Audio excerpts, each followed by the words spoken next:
Selamat datang di Nagaya Technologies, Gold-backed cryptocurrency with subsidiary projects. Hari ini kita bersama founder dan CEO of Nagaya Technologies, Mr. Yorat Yohanes Chandra. Mr. Johannes, how are you? Terima kasih Dani, baik sekali. Oke, Mr. Johannes, kita mau tanya, Ya. apa sih sebenarnya yang melandaskan konsep Nagaya? Latar belakangnya apa sih? Oke.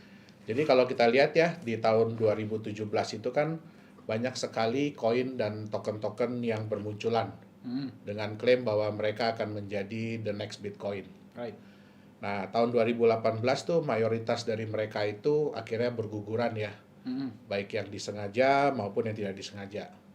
Sehingga kita itu mempelajari apa saja sih kekurangan dari koin-koin atau token-token yang sudah ada tersebut. Right. Nah, dari kekurangan yang ada ini kita coba untuk membuat konsep mata uang kripto, ya kan, yang bisa dipegang untuk waktu yang lama, relatif lebih stabil, dan kecenderungannya naik harganya dari waktu ke waktu. Oke. Sehingga kita menciptakan sebuah mata uang kripto yang di-backup oleh emas real, emas murni, dan juga ditunjang oleh proyek-proyek yang juga real. Oke. Oke, interesting. Nah, Nagaya itu kan di backup oleh emas nih. Ya. Kalau boleh tahu, kenapa sih harus... Oke, sebelum kita masuk ke kenapa emas, kenapa harus ada backup? Oke, kita kan tahu ya dalam dunia usaha, bisnis, investasi, itu kita kenal pasti ada namanya keuntungan dan kerugian. Betul. Ya, nggak mungkin ada bisnis, usaha, investasi yang selalu pasti untung. Betul. Kalau Pak Dani ada, tolong kasih tahu kita juga mau. Mungkin Ya. kalau bagi para penonton yang ada, mungkin juga boleh kasih tahu kita. Boleh kasih tahu kita ya. Tapi berhubung ya kita tahu ya pasti di mana ada profit keuntungan di situ juga pasti ada resiko. Betul. Oke. Nah, kebanyakan orang tuh semua orang pasti seneng dan bisa tuh nerima yang namanya keuntungan. Tapi bagaimana dengan kerugian? Betul. Ya. Kalau sampai kerugian ini sampai terjadi dengan mereka, kadang-kadang ya kita mau nggak mau ya. Tapi kita akan berusaha supaya kerugian itu jangan sampai maksimal. Jangan sampai seluruhnya. Ya, kalau bisa kita minimalisir. Ya. Nah, kalau kita melihat dari data-data dari coinmarketcap.com yang ada, lebih dari 90% koin token yang beredar sampai saat ini, itu rata-rata kehilangan nilainya. Bahkan ada yang sampai nggak ada nilainya lagi. Oke, nah, ini ya terjadi karena di dunia mata uang kripto saat ini itu 99% cryptocurrency itu tidak memiliki intrinsic value. Hanya memiliki market value, di mana market value ini ya sangat bergantung dari tingkat kepercayaan. Gitu. Nah, disinilah fungsi dari backup yang dimiliki Nagaya. Dengan adanya backup ini, nilai dari Nagaya itu tidak akan mungkin mencapai 0. Ya. Kenapa? Karena nilai intrinsik Nagaya itu adalah nilai intrinsik dari sesuatu atau aset atau produk yang membackup Nagaya itu sendiri, yaitu emas murni. Jadi nilai intrinsik Nagaya adalah nilai intrinsik emas murni yang membackup setiap Nagaya. Oke, menarik. Tadi ada menyebut mengenai Pak Johannes, ada menyebut mengenai intrinsic dan market value ya. Nanti kita akan masuk ke sana lebih detailnya. Tapi sebelumnya saya penasaran. Ya. Kenapa yang dipilih emas, Pak Johannes? Jadi waktu kita menentukan apa sih yang sebaiknya membackup Nagaya ini ya, kita harus melihat dulu beberapa faktor. Jadi ada beberapa faktor yang kita nilai. Di antaranya itu adalah yang pertama, backup itu harus dikenal dan diakui oleh semua orang di seluruh dunia. Jadi intinya kalau kita nyebut backupnya apa, semua orang harus tahu. Oh, itu barangnya. Oh, itu produknya. Itu dia. Nah, yang kedua, harus terbukti telah digunakan selama puluhan, bahkan mungkin kalau bisa ratusan atau ribuan tahun sebagai alat yang pelindung nilai. Oke. Ya, jadi harus sudah terbukti. Oke, itu yang lebih baik. Semakin lama telah digunakan sebagai alat pelindung nilai, artinya dia sudah terbukti. Oke. Terus tingkat likuiditasnya harus tinggi dan global. Maksudnya apa? Dia mudah ditukarkan untuk aset lain. Contoh misalkan kalau dalam kehidupan kita sehari-hari kan kita pasti butuh uang fiat ya. Betul. Nggak mungkin kita bisa bilang bahwa oh kripto ini kita bisa pakai di seluruh dunia. Sampai saat ini belum ada cryptocurrency yang benar-benar diterima sebagai alat pembayaran di seluruh dunia. Bahkan Bitcoin sekalipun. Ya. Ya, jadi kita butuh yang tingkat likuiditasnya tinggi dan harus global. Jadi jangan cuma di Indonesia, cuma di Singapura, cuma di Korea, cuma di Amerika gitu. Nggak bisa, kita harus di global. Nah, backup ini pun harus bisa diklaim. Oke. Harus bisa diklaim dengan mudah dan dalam jumlah yang beragam. Gitu. Jadi, kalaupun ada backup tapi tidak bisa diklaim, ya itu juga sebenarnya percuma. Betul. Tuh, oke. Tapi yang lebih penting, backup ini bukan hanya klaim semata ya. Jadi bukan cuma kita bilang bahwa kita ini di backup gitu. Tapi cuma klaim aja. Tetapi backup ini pun harus bisa diverifikasi. Artinya harus transparan dalam soal jumlah, terus di mana backupnya berada, dan harus bisa dilakukan independent audit. Oke. Ya. Berarti transparansi itu sangat Betul. penting ya, Pak Johannes ya. Betul. Oke. Nah, berarti untuk Nagaya sendiri sebelum dijual Ya. kepada publik, Ya. berarti emasnya sudah ada dong? Oh, belum. belum ada? Belum. Oke. Karena gini, konsep kita ini kita bukan jualan emas. Ya, kita bukan jualan emas. Tetapi kita menyediakan mata uang kripto yang di-backup oleh emas. Nah, dari dana hasil penjualan Nagaya, itu tidak semuanya kita gunakan untuk proyek atau bisnis kita. Oke. Sebagian besar, persentase yang terbesar itu kita gunakan untuk membeli, untuk cadangan ya. Backup. Nah, untuk backup. Ya. Nah, kita akan gunakan untuk membeli emas murni. Dan emas ini akan kita simpan di sebuah tempat penyimpanan khusus emas, perak, platinum, titanium yang berada di negara Singapura. Oh, jadi emasnya disimpan di Singapura ya, Pak Betul. Johannes ya. Oke. Kenapa di Singapura, Pak Johannes kalau boleh tahu? Ada Oke. alasan tertentu kah? Nah, Nagaya ini kan sebenarnya adalah proof of ownership ya. Jadi bukti kepemilikan dalam bentuk digital. Nah, bukti kepemilikan apa? Dia ini adalah bukti kepemilikan sejumlah emas yang ada di dalam tempat penyimpanan tadi, tempat penyimpanan di Singapura tadi. Artinya setiap Nagaya itu secara nyata di-backup oleh sejumlah gram emas. Kalau nantinya ada yang membuktikan bahwa dia adalah pemilik sejumlah Nagaya, berarti dia berhak atas sejumlah emas di dalam tempat penyimpanan tersebut. Oke. Contoh, kalau mungkin Pak Dani, kalau kita nanti ya udah dinyatakan bahwa setiap Nagaya itu sudah di-backup oleh 0,1 gram emas murni, Pak Dani bisa menunjukkan ke kita bahwa, saya punya 100.000 Nagaya. Artinya tinggal 100.000 dikali 0,1 gram. Artinya Pak Dani itu berhak atas 10.000 gram atau 10 kilogram emas murni. Nah, emas yang membackup setiap Nagaya inilah yang menjadikan Nagaya memiliki intrinsic value, yaitu nilai emasnya itu sendiri. Itu dia. Nah, untuk menunjang tingkat kepercayaan, ya kalau kita bilang bahwa kita simpan di sebuah tempat, tapi kalau tempat itu orang nggak ada yang kenal, orang nggak ada yang tahu, apakah itu bisa dipercaya? Nggak bisa. Nggak bisa ya. Nggak bisa. Nggak gampang lah Nggak ya. gampang. Nah, akhirnya kita membutuhkan sebuah tempat yang bukan hanya bisa menjamin keamanan emas Nagaya tersebut, tetapi tempat itu juga harus berada di negara yang dikenal secara global dan memiliki reputasi yang baik. Nah, kenapa kita pilih Singapura? Karena banyak perusahaan, institusi finansial, bahkan perbankan yang menyimpan cadangan emasnya di Singapura. Termasuk di tempat yang sama dengan yang Nagaya gunakan. Nah, ini penting. Ini penting karena Nagaya ini adalah mata uang kripto yang kita harapkan bisa diterima secara global di seluruh dunia. Artinya semua orang kita mau merasa aman, merasa nyaman, tahu bahwa emas Nagaya itu benar-benar disimpan di sebuah tempat yang bisa dipercaya. Hmm. Itu Oke. dia. Oke. Berarti kepercayaan itu sangat dijaga oleh Nagaya Betul. ya.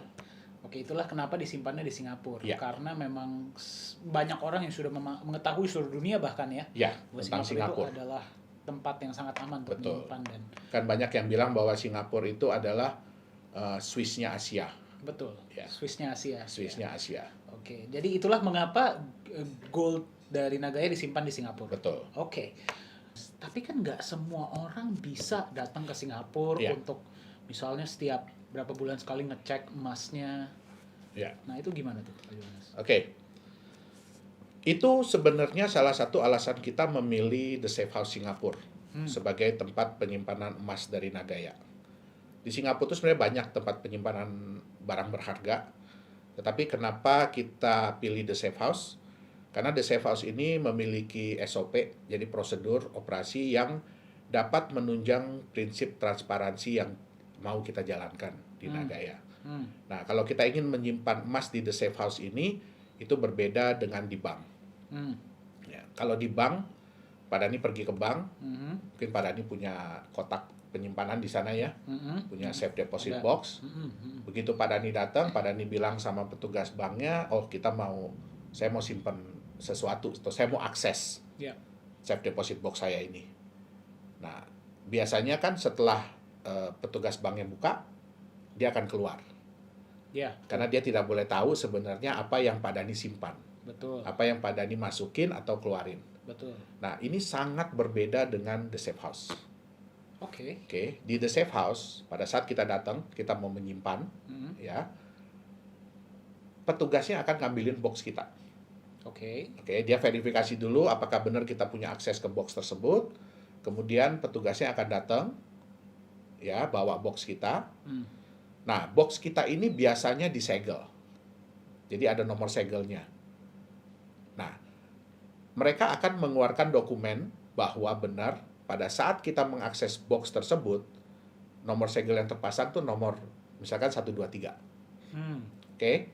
Setelah kita nyatakan sama-sama bahwa nomor segel ini sama, akhirnya dipotong segelnya, dibuka sama kita kuncinya. Memang kunci pihak Nagaya yang megang.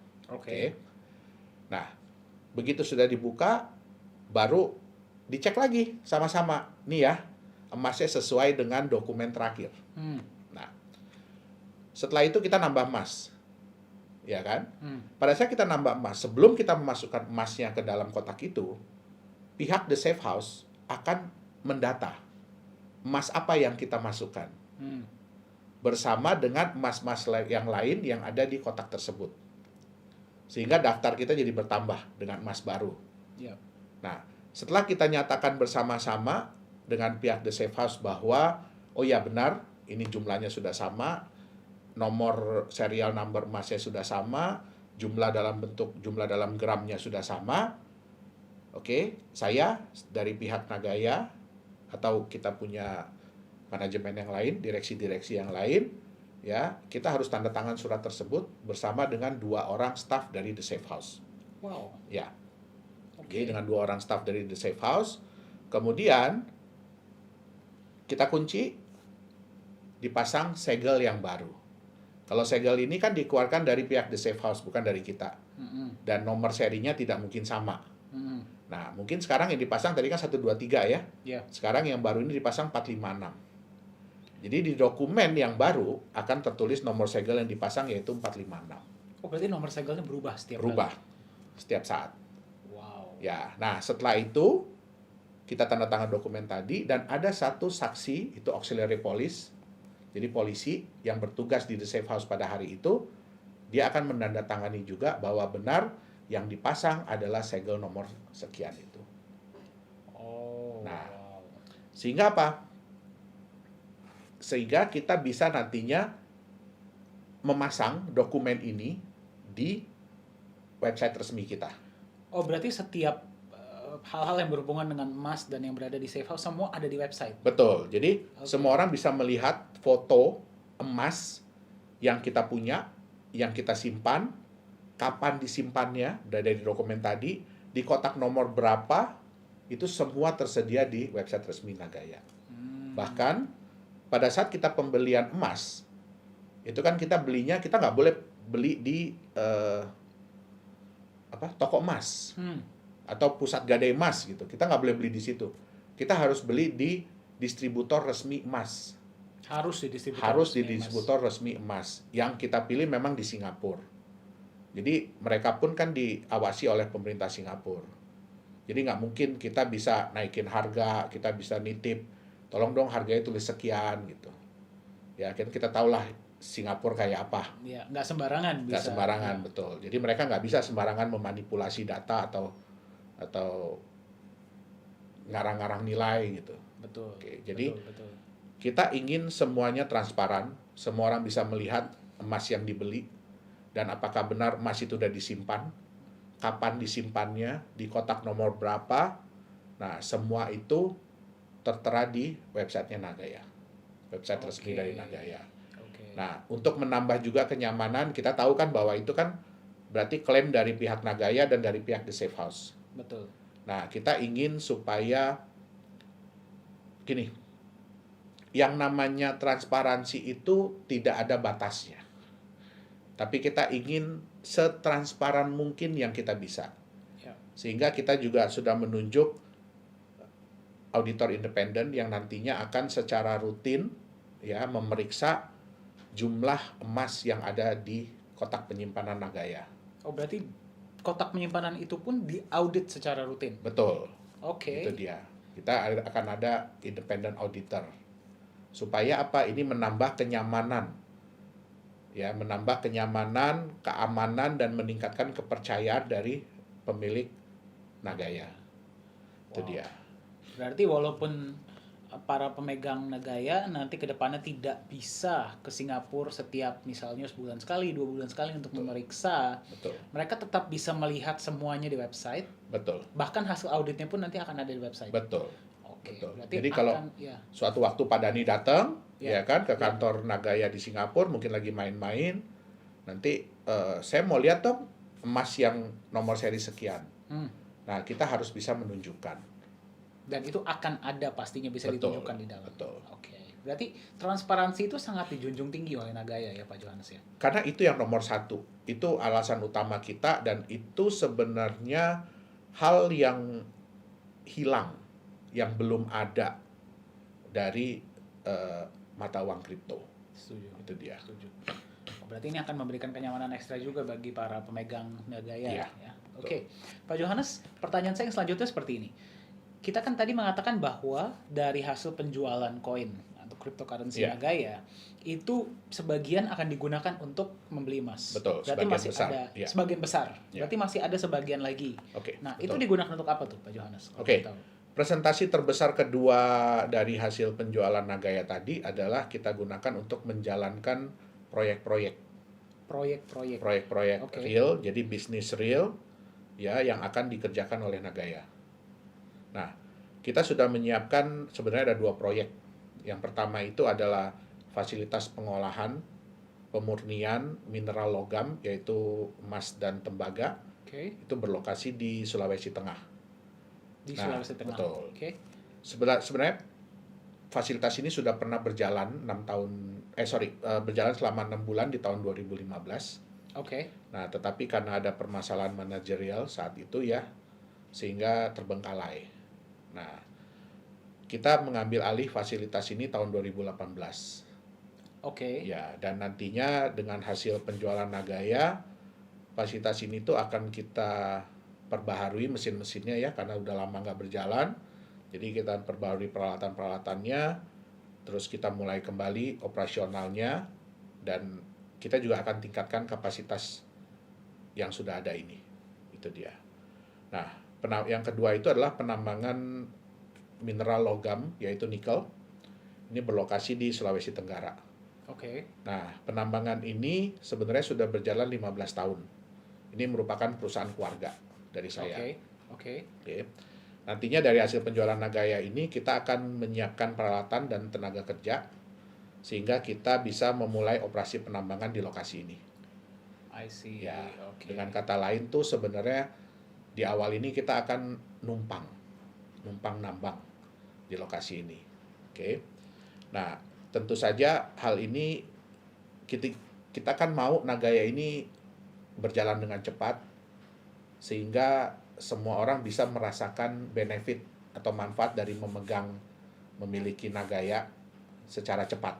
Betul, Ya. pasti. Nah, kenapa kita istilahnya numpang nambang ini? Karena ini akan sangat menghemat waktu dan biaya. Kalau Oke. kita mau mulai nambang sendiri dari awal, Pasti takes ya time kan, pasti ya kita harus beli lahan terlebih dahulu, kita harus urus segala perizinan, ya kan, dan itu pasti memakan waktu dan biaya. Setuju, Ya. setuju, setuju, setuju. Sambil seiring dengan kita melakukan penambangan di tempat ini, kita pun akan mencari lahan kita sendiri. Oh, itu berarti berjalan Betul. sambil ya. Betul, mengurus perizinan semua. Nah, kalau di lokasi yang baru ini semua udah siap, Ya, izin sudah siap, ya kan? Artinya kan kita tinggal pindah betul. peralatan kita yang sudah ada ke lokasi yang baru.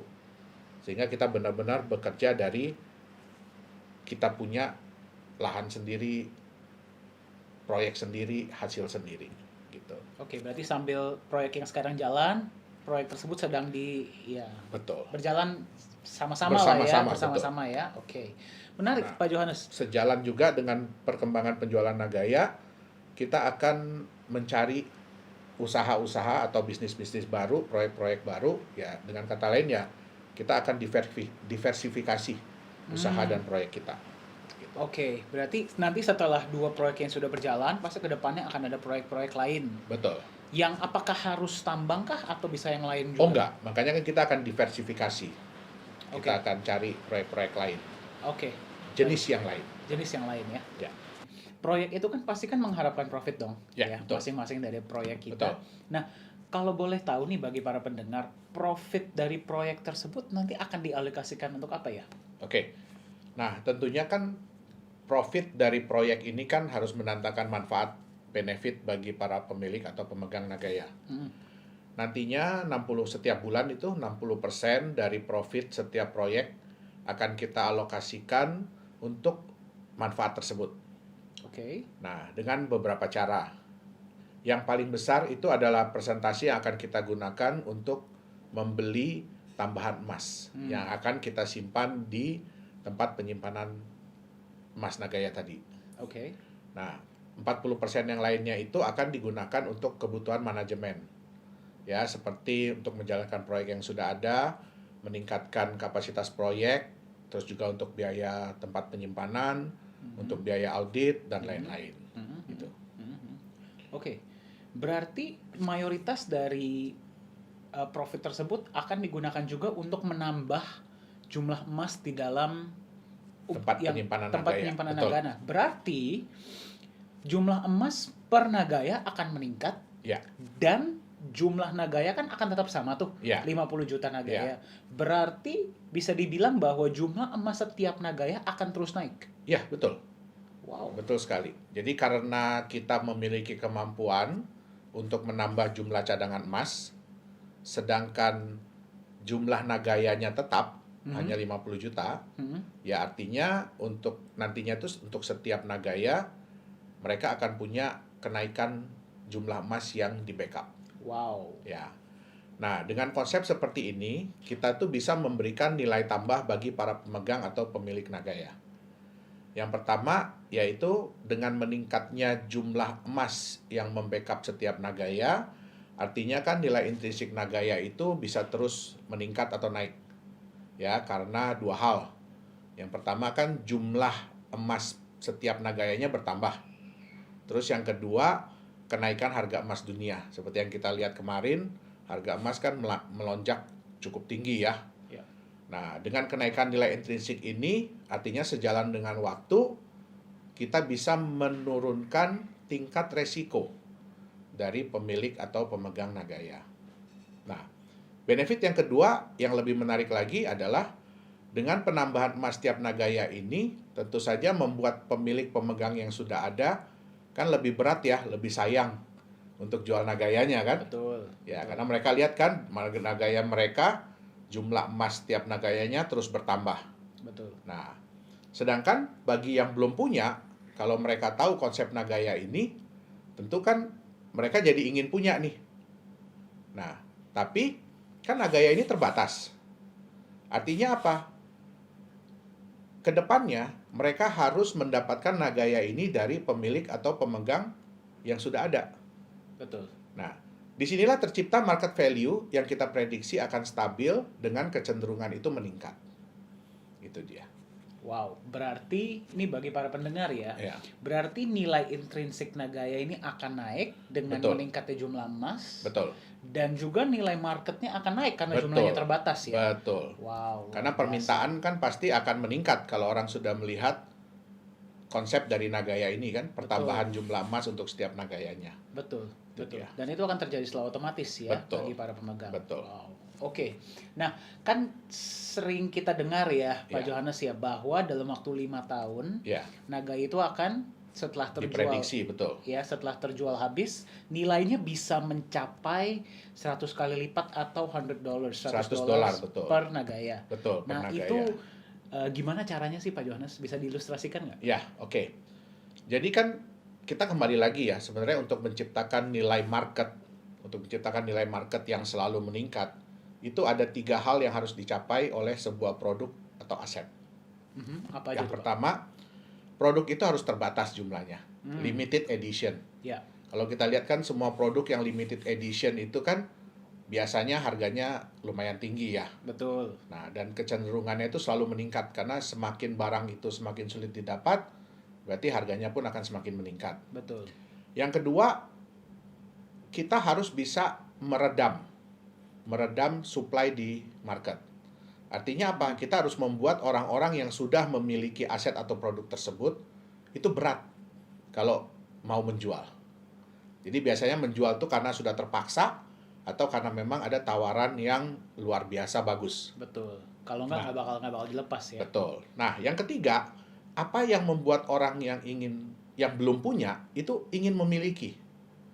Dan semakin tinggi tingkat keinginan untuk memiliki itu, artinya kan orang itu akan semakin ingin memberikan harga penawaran yang paling bagus, Betul. yang tertinggi supaya mereka bisa dapat. Betul. Nah, jadi 3 hal itu yang harus dimiliki oleh sebuah aset atau produk kalau dia ingin harga marketnya meningkat.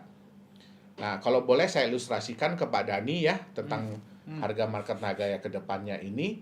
Nah, itu kita harus ilustrasi dengan sebuah kotak. Oke. Oke. Sebuah kotak nih ya. Ya.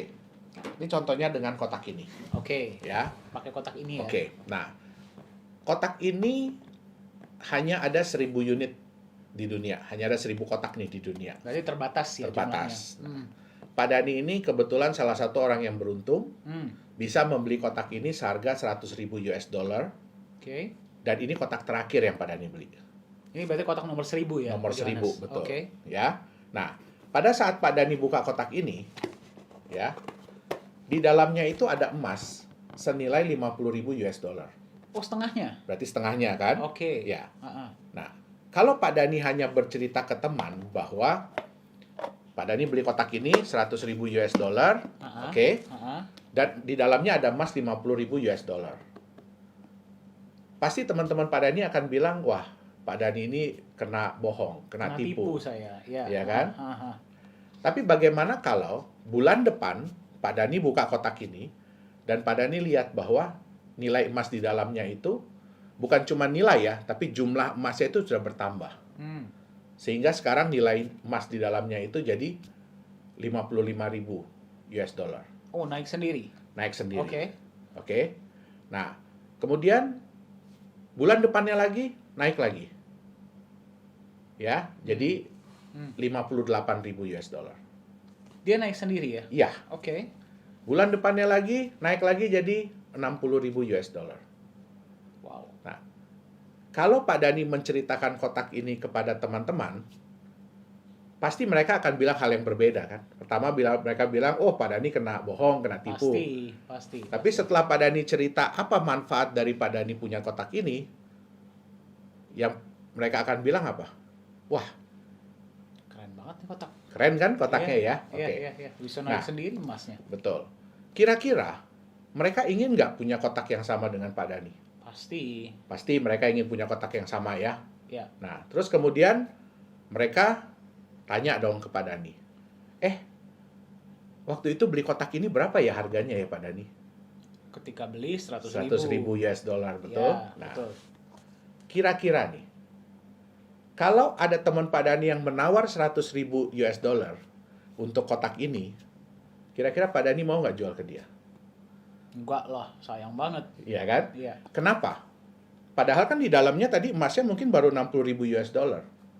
Tapi kan Pak Dani melihat ada benefit Ya, atau nilai tambah dari kotak ini. betul. Betul nggak? Betul. Setiap bulannya emasnya bisa bertambah. Betul. Jadi yang dilihat adalah future, Future potential ya. potensi masa depan. Ya. Oke? Nah, mungkin nggak ada yang menawar 2 miliar? Mungkin aja. Mungkin. Kenapa? Karena dia melihat potensi masa depan. Ah. Itu yang pertama. Yang kedua, karena kotak ini udah nggak ada lagi yang jual. Perusahaan udah nggak jual lagi. Ya. Ya. Jadi mau tidak mau dia harus berusaha untuk menawar kotak ini dari Pak Dani. Ya. Atau dari 999 orang lain yang punya memang kotak sudah ini. memiliki. Ya kan? Nah, mungkin nggak ada yang nawar 5 miliar? Mungkin aja. Mungkin. Mungkin. Nah, inilah yang disebut dengan market value. Market value itu berarti value yang diberikan oleh Oleh pasar. pasar. Oke. Jadi mereka mau menilai berapa. Bukan hanya berdasarkan intrinsic value yang ada, tetapi berdasarkan dari future. Oke, Iya, berdasarkan dari potensi masa depan. potensi masa depan, betul. Nah, itu dia yang harus dilihat. Oke? Nah, anggap Pak Dani misalkan sudah mau setuju ya, jual 5.000, mau jual 5 miliar. 5 miliar. Oke, sudah setuju mau jual 5 miliar. Terus Pak Dani yang biasanya emas di dalam ini nambahnya mungkin hanya 5.000 dolar per bulan. Ya, sebelum Pak Dani bilang iya kepada orang tersebut yang mau beli, pas Pak Dani buka, pas dilihat, kok sekarang nambahnya 10.000 dolar ya? Sehari ini ya? Sebulan. Sebulan. Oke. Nah, biasanya kalau perusahaan menjalankan bisnis, menjalankan proyek, semakin lama biasanya profitnya semakin naik atau semakin turun? Semakin naik. Semakin naik kan? Artinya kalau sekarang sudah bisa nambah 10.000 dolar per bulan nilai emasnya, kira-kira bulan depan bisa 10.000 lagi? Bisa aja. Bisa. Bisa aja lebih. Bisa aja lebih, betul. Nah, dengan begini, Pak Dani jadi kepikiran lagi kan? Lepas nggak ya 5 miliar tadi? Iya, mau lepas jadi mikir-mikir ya. Jadi mikir-mikir kan? Betul. Kenapa? Betul. Kenapa?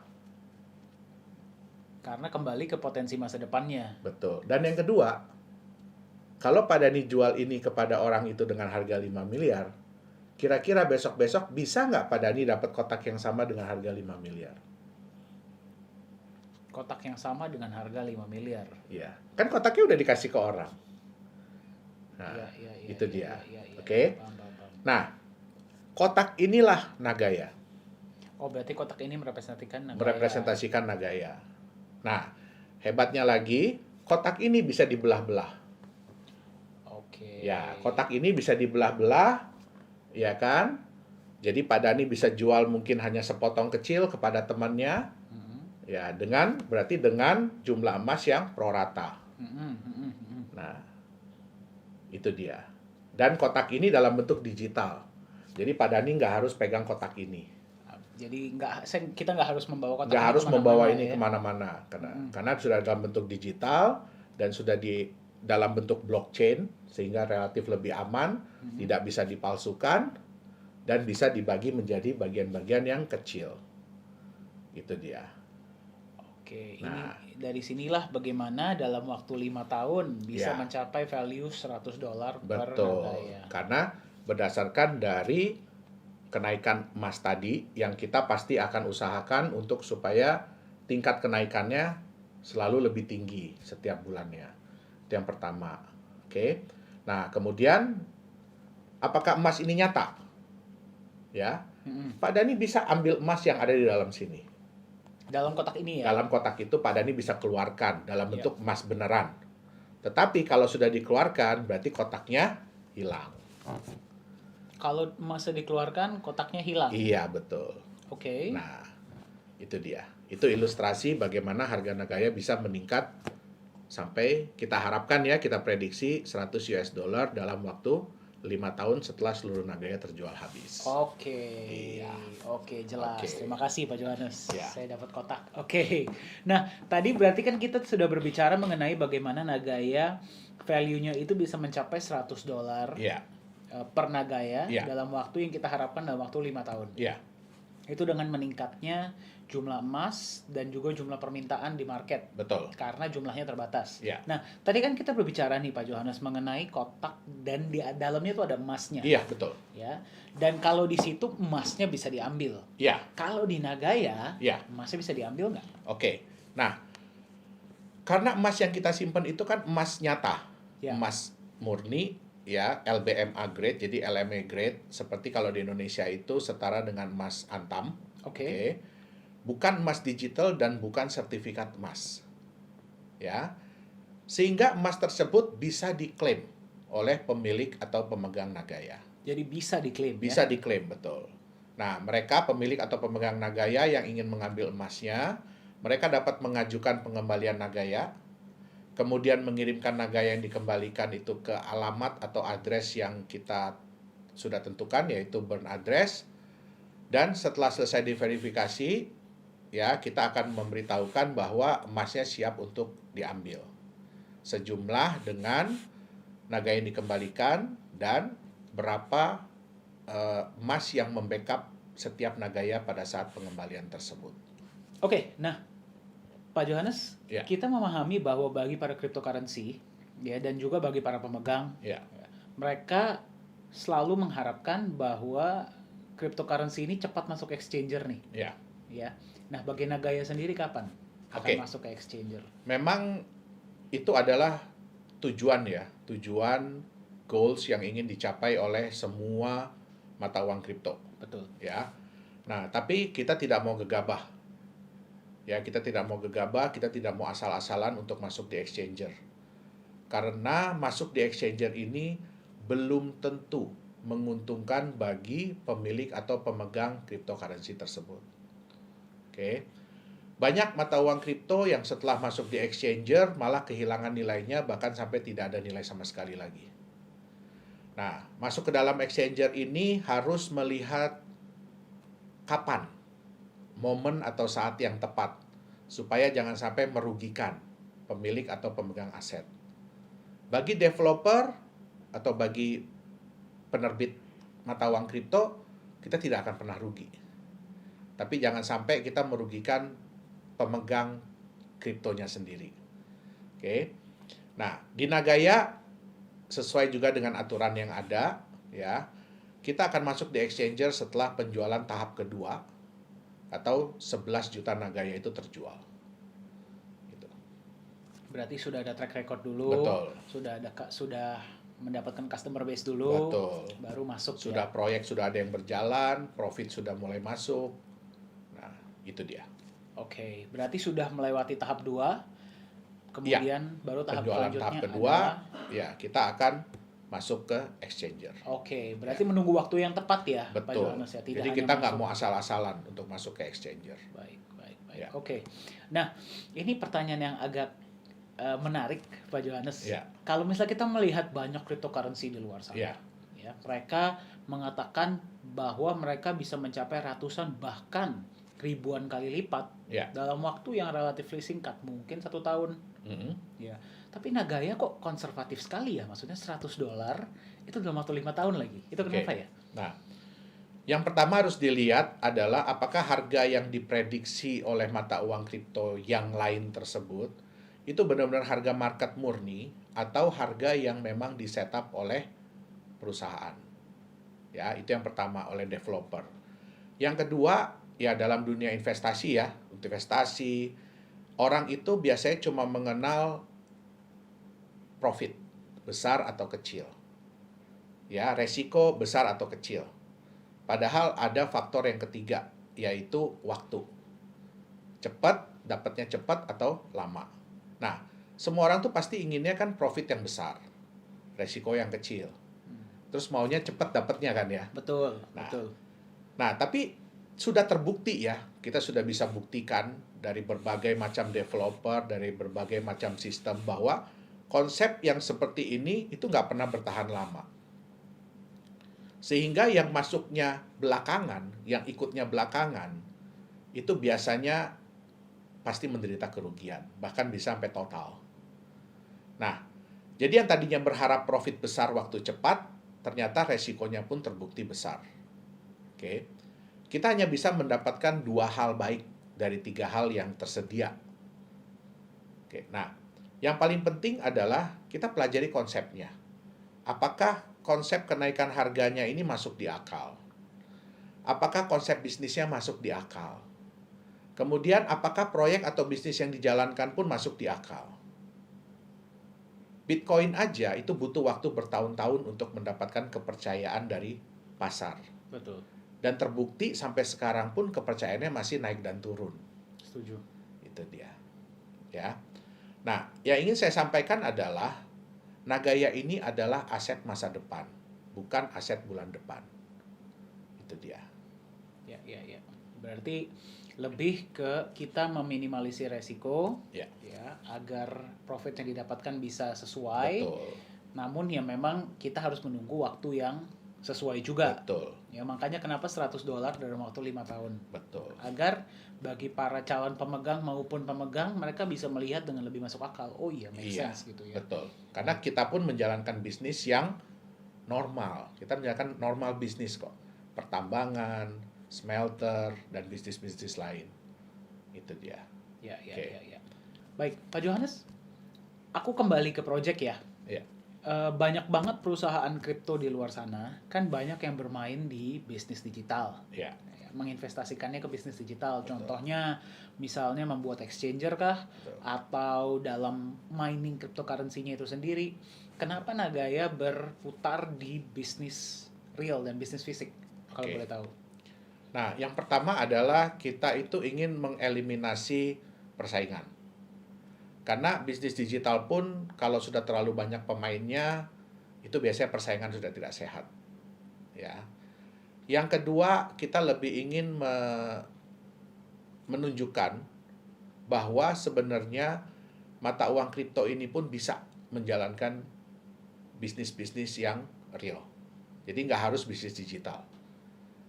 Yang ketiga, lebih kepada untuk melindungi aset. Kenapa? Di bisnis digital, itu biasanya hampir tidak punya aset. Bahkan sama sekali tidak punya aset.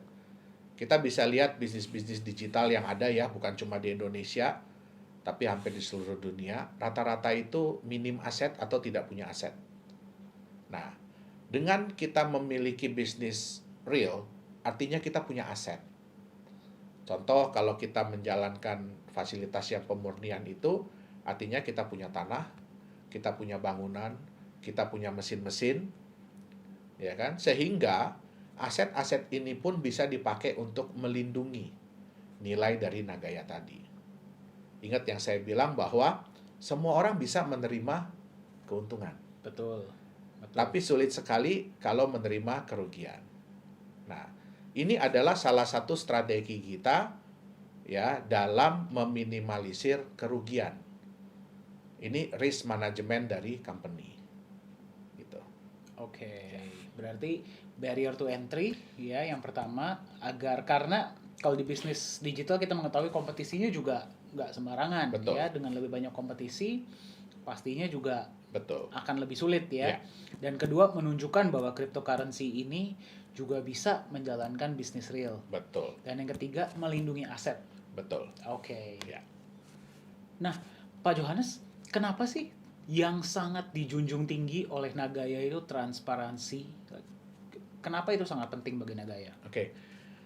Sebenarnya bukan hanya di Nagaya ya, transparansi itu penting, tapi sebenarnya di semua mata uang kripto itu penting. Faktor kepercayaan dan kenyamanan pemilik atau pemegang mata uang kripto itu sangat penting dalam menjaga kestabilan dan kenaikan harga. Semakin tinggi kepercayaan dan kenyamanan itu, maka mereka akan semakin berat, semakin sulit, semakin sayang untuk menjual mata uang kriptonya. Dan semakin tinggi kepercayaan dan keamanan itu membuat yang belum punya akan berusaha untuk memiliki. Oke. Nah, sehingga terciptanya market dengan supply yang terbatas dan permintaan yang tinggi, inilah yang dibutuhkan agar harga market itu bisa naik. Ya. Nah, yang kedua, semua orang bisa membuat klaim bahwa mata uang kripto mereka di-backup oleh aset. Contohnya emas. Ya, bahwa mereka sudah nyimpen 1 ton emas di Singapura, padahal nggak ada yang pernah lihat. Bahwa mereka punya proyek-proyek tambang, tapi nggak ada yang bisa memverifikasi. Nah, kalau semua ini tadi tidak transparan, semua klaim-klaim ini tidak transparan, tidak bisa diverifikasi kebenarannya, tidak bisa ditunjukkan, tidak bisa diaudit secara independen, maka hal ini percuma, tidak akan berguna. Nah, suatu waktu orang akan menemukan ya bahwa hal-hal ini itu sebenarnya tidak ada. Yang terjadi adalah kepercayaan akan hilang. Betul. Kalau kepercayaan akan hilang, otomatis harga akan hilang. Itu dia. Oke, berarti transparansi itu saya setuju. Transparansi itu tidak hanya penting untuk Nagaya, tapi juga Betul. sebenarnya untuk Semua cryptocurrency mata uang lainnya. kripto, betul. Pak Johannes, untuk Nagaya sendiri, rencananya ke depannya seperti apa sih? Oke, yang pasti orang juga banyak bertanya ya, roadmap kita kok berbeda dengan kripto-kripto lain, dengan developer kripto-kripto lain, yang biasanya berdasarkan dari waktu. Ya, nah sebenarnya dalam dunia bisnis itu nggak bisa juga seperti itu, roadmap yang seperti itu. Itu kalau kondisinya ideal, artinya penjualannya bisa dicapai dalam waktu yang memang benar-benar segitu, ya sehingga semua bisa dijalankan. Nah, kalau roadmap di Nagaya itu lebih kepada sudah berapa banyak Nagaya yang terjual. Ya. Rencana kita adalah pada saat kita sudah menjual 3 juta Nagaya, kita akan memulai proyek nikel kita. Proyek pertambangan nikel kita. Setelah terjual 3 juta. Setelah terjual 3 juta Nagaya. Nah, kita sudah bisa mulai persiapan, sudah bisa mulai untuk menambang. Memang dalam skala yang kecil, belum skala yang besar. Target kita adalah kita bisa menambang sampai 50.000 ton per bulan. Nah, itu memang sejalan dengan waktu pasti kita akan tambah kapasitas. Tapi di 3 juta itu, 3 juta Nagaya terjual, kita sudah bisa mulai sebenarnya persiapan. Dan dari mulai persiapan itu sebenarnya kita harapkan dalam waktu 6 bulan kita sudah bisa melihat profit. Dalam waktu 6 bulan? Dalam waktu 6 bulan kita bisa melihat profit. Tentu saja kita pasti akan berusaha secepat mungkin. Ya. Tapi let's say 6 bulan. Kemudian setelah terjual 11 juta Nagaya, kita juga akan memulai untuk persiapan kita punya fasilitas pemurnian. Fasilitas pengolahan dan pemurnian emas dan tembaga tadi. Ya, kita akan mulai perbaikan mesin-mesin, kita akan mulai operasional, dan itu kita harapkan sampai 16 juta Nagaya terjual, kita sudah bisa meningkatkan kapasitas. Nah, untuk hasil pun kita harapkan dalam waktu sekitar 6 bulan sudah bisa kita lihat. Oh, itu pun setelah 6 bulan sudah bisa Betul. terlihat. Ini setelah 11 juta ya Pak Johannes? Setelah 11 juta Nagaya terjual. Nah, dan setelah 11 juta Nagaya terjual pun kita akan mulai masuk ke exchanger. Ya. Jadi semua orang, proyek kita sudah berjalan sehingga emas sudah mulai bisa bertambah, sehingga market-market yang belum memiliki Nagaya begitu mereka melihat bahwa ini emasnya benar-benar bertambah, sehingga bisa pada saat kita masuk ke exchanger itu harga marketnya sudah bisa meningkat gitu. Oke, berarti itu cukup komprehensif ya Pak Johannes ya. Nanti planning ke depannya. Oke, nah bagi setiap mata uang kripto, pasti impiannya atau harapannya ke depannya itu ingin bisa digunakan sebagai alat pembayaran. Ya, Pak Johannes ya. Bagi Nagaya sendiri, apakah itu juga menjadi harapan atau bagaimana? Oh ya, tentu saja.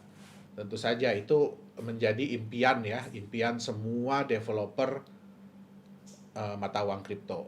Tapi yang kita harus ingat adalah jangan lupa bahwa semua itu butuh waktu. Jadi nggak bisa secepat itu. Banyak mata uang kripto lain yang bilang bahwa mereka sudah bisa dipakai sebagai alat pembayaran.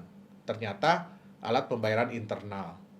Artinya apa ya? Produk-produk mereka sendiri, jasa-jasa mereka sendiri, sehingga bisa dipakai di dalam lingkungan mereka sendiri.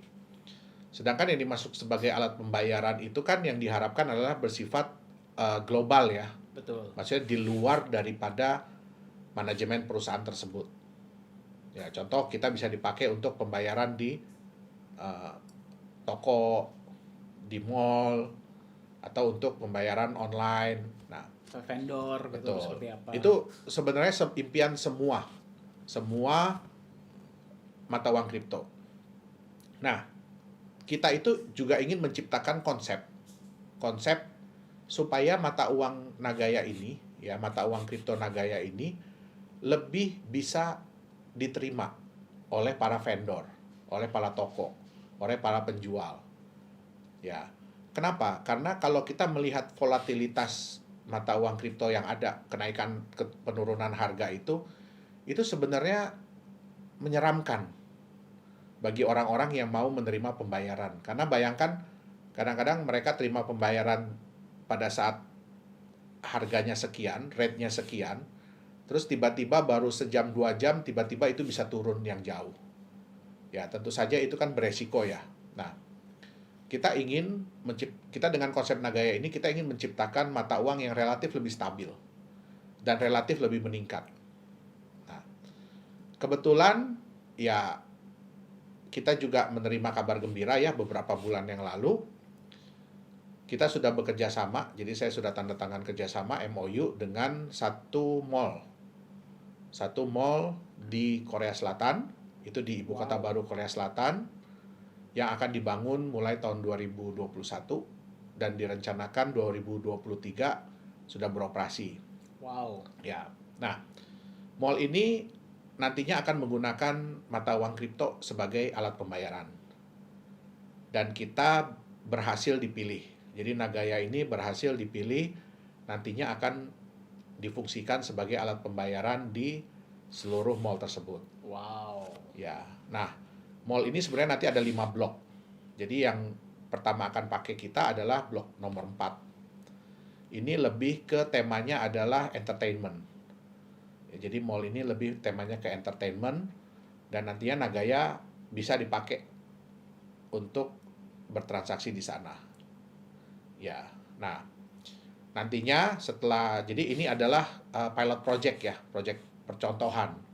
Setelah berhasil itu akan dikembangkan ke 5 blok, 4 blok yang lain ya. Jadi total 5 blok. Nah, nanti seiring dengan waktu mungkin bisa diuji coba lagi ke mall-mall berikutnya. Gitu. Kenapa mereka memilih Nagaya? Karena setelah mereka survei, Nagaya ini yang bisa lebih memberikan rasa nyaman dan aman, terutama bagi yang menerima pembayaran. Betul. Kalau bagi yang bayar tuh nggak masalah, tapi bagaimana dengan yang menerima pembayaran? Itu dia. Karena volatilitas kripto tadi ya. Betul. Wow, berarti kita bisa melihat Nagaya digunakan sebagai alat pembayaran di mall di Korea ya, Korea Selatan, Johannes, ya, pada tahun 2023. Ya. Wow. Semoga itu menjadi benchmark bagi mall-mall dan vendor-vendor lainnya untuk bisa menerima Nagaya sebagai alat pembayaran. Iya. Wow. Jadi memang ya semua itu butuh waktu. Semua itu butuh waktu dan semua itu butuh kepercayaan. Nah, itulah nilai pentingnya ya, kenapa kita harus menerapkan transparansi. Itu dia. Setuju. Nah, tadi kan kita sudah berbicara cukup panjang ya Pak Johannes ya mengenai Nagaya. Bagi para pemilik atau calon pemilik Nagaya, ada kesan dan pesan nggak Pak Johannes? Oke. Jadi sebenarnya adalah kita di sini Nagaya itu ingin mengedukasi. Kita tuh ingin mengedukasi teman-teman semuanya ya. Terutama yang selama ini mungkin udah merasakan jatuh di dunia mata uang kripto. Nah, mata uang kripto ini sebenarnya adalah sesuatu yang luar biasa, yang bagus. Konsep daripada blockchain ini adalah sesuatu yang luar biasa, sesuatu yang bagus. Tetapi karena banyak disalahgunakan. Itu dia. Nah, banyak juga teman-teman yang bertanya kepada saya, sekarang ini kan orang udah pada mulai apa ya namanya ya, udah pada mulai negatif, ya udah pada mulai negatif thinking terhadap cryptocurrency. Nah, kenapa kok Nagaya tetap mau hadir? Nah, disinilah fungsinya kita. Kita ingin memberikan sesuatu yang berbeda. Kita ingin memberikan suatu pengajaran bahwa ini bisnis. Walaupun bentuknya digital, tapi ini bisnis. Nah, bisnis itu harus masuk di akal.